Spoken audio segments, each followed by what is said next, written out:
Hey everybody, it's Christina of Crafty Paws. I'm going to do a real-time tutorial on the card in a box. So an 8x12 is a good place to start, and you'll score at 2 3/4,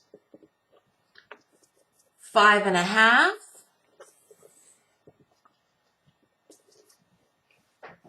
8 1/4, and 11.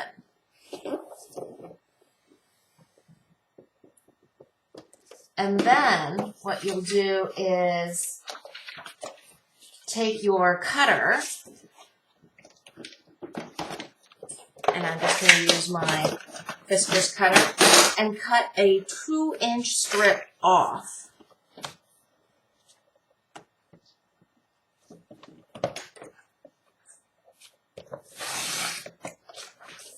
And you'll set this aside so that you can do the inside tabs of the pop-up box card. Now with this larger piece now, you'll take this and score it, now facing the long way down, at 2 3/4, right here. And then you'll just take your scissors and cut all the short side score lines.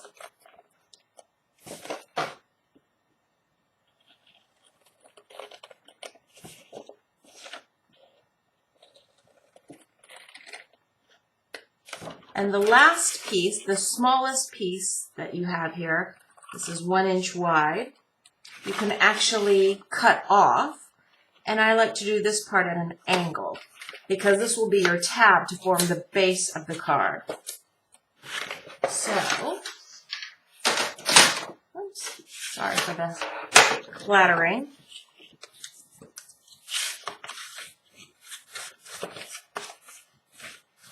Just making sure that the score marks are going to lie flat.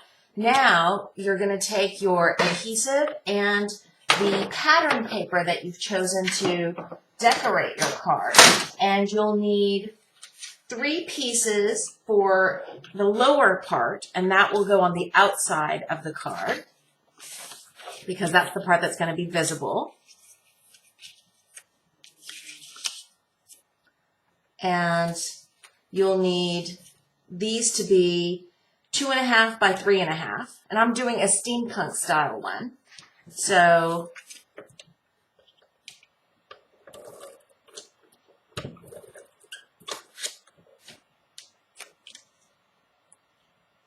this part's pretty straightforward, so I might cut away and just adhere everything. The top portions are going to be, you'll need 6 of these because you're going to do the inside and the outside of the flaps, and those need to be 2 1/2 by 2 1/2 inch square. And if you're curious, this is Steampunk Spells paper, an 8x8. No, wait a minute. This is 6x6 pieces of paper. And with a 6x6, you can use 3 6x6s to get all the pattern papers. So you can get these bottom pieces out of 1 6x6 piece of paper, and the tops you'll need 2 just because you're doing 6 inside and out. And the reason why this one I'm leaving blank, this is the one that's closest to the tab, is because that's where you're going to put your message. And I like to just do a slight score all the way around. It makes a nice embossing effect. So let me go do all of that and I'll come right back. So this is the leftover 2-inch strip that I had cut out after scoring initially. And all I want to do is, where this is scored, the shortest score area is 1 inch away from the edge. That was the 11-inch score. I'm going to cut this middle panel. Well, how do I do that?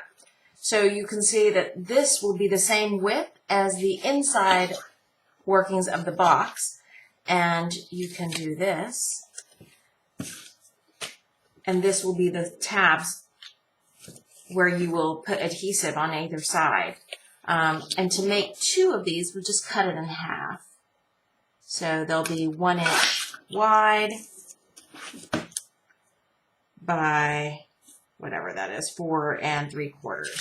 So I've got all of my decorative pieces adhered. As you can see, hopefully you'll be able to see that, there's embossing around the edges, which adds a nice kind of finishing touch. You can use score tape, which I think would be stronger. I'm going to just go ahead and use my ATG gun just for the sake of time.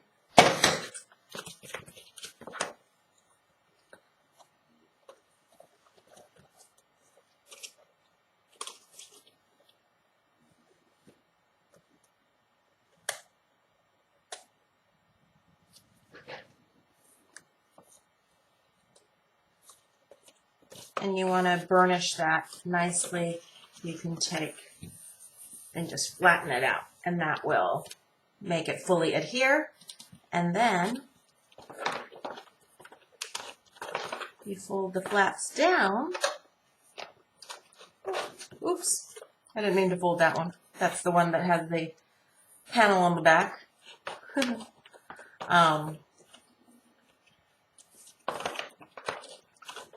And there is your box. Now the internal workings, you will, here I'm going to use my double-sided tape, which is also very strong. It's just a Scotch brand. You can pick up double-sided tape that's pretty strong, I think, even at the Dollar Tree.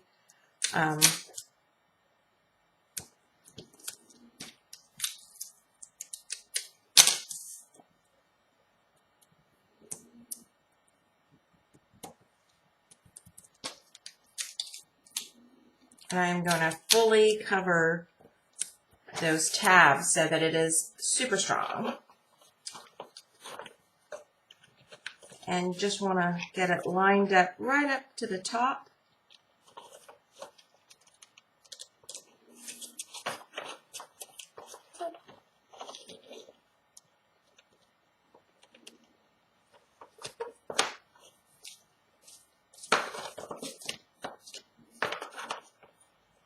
Right?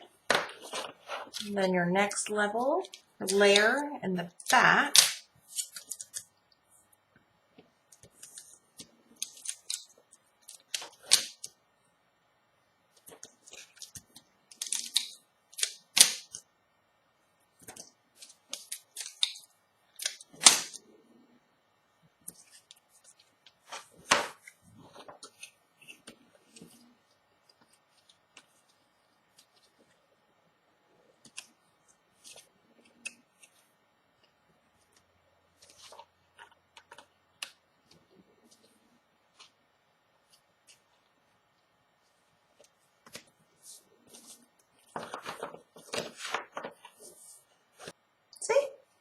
And like I said, you could do another layer here, as many as you want, really. You just have to kind of make sure that you measure out and make sure the tabs are not 1 inch wide here, maybe a 1/2 inch, and then you could add extra layers. But that's the structure of the card, and thanks for watching, everybody. Bye.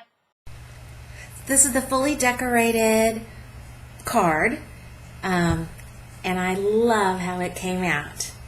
It has a lot of die-cut gears from the Tim Holtz Alterations gear die, 3 sizes, and I punched out those dies with this pattern paper, which is from Steampunk Spells, and this one, which is the orange, that I thought kind of picked up the color of Steampunk Barbie and Steampunk Willie. Those are 2 of my free digis that I paper pieced using a green kind of tapestry pattern paper. I don't know if you can see that. It's a little blurry, sorry.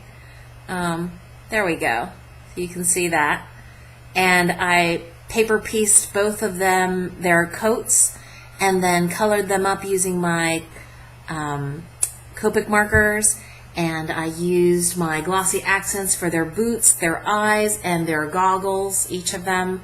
And I really like how it turned out. I used some of the cutouts from the Nevermore page of the Steampunk Spells collection. I cut out the things that I thought would fly. So I added those using acetate strips. So this owl, this little flying clock, there we go, and this hot air balloon.